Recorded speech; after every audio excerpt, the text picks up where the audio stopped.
My neighbor kept calling the police on me for made-up violations, so I bought his house and evicted him. Moving into my first house at 28 felt like the American dream finally coming true.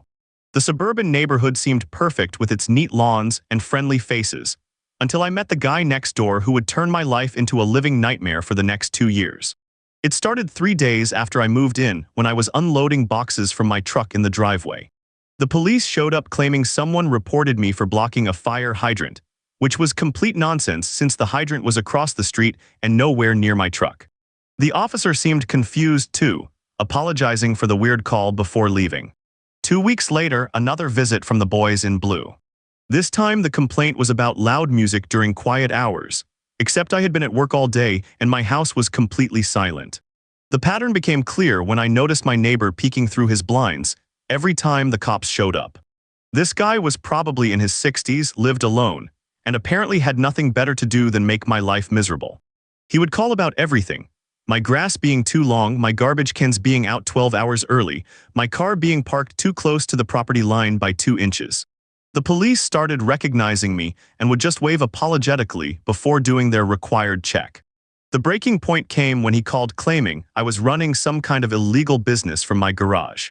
3 patrol cars showed up during my nephew's birthday party, traumatizing a bunch of 8-year-olds who thought someone was getting arrested. I had to explain to confused parents, while uniformed officers searched my property for non-existent evidence of commercial activity. That night I decided enough was enough and started documenting everything. Every false report, every time the police came out, every interaction with this lunatic neighbor. I kept detailed records with timestamps, photos, and even started recording our conversations when he would approach me with his bogus complaints. The real game changer happened 6 months later when I bumped into an old college buddy at a coffee shop downtown. We got to talking about life, and I mentioned my neighbor's situation as a funny story. His face changed completely when I described the location and the guy's appearance. Turns out my friend worked in real estate and had been trying to buy that exact house for months.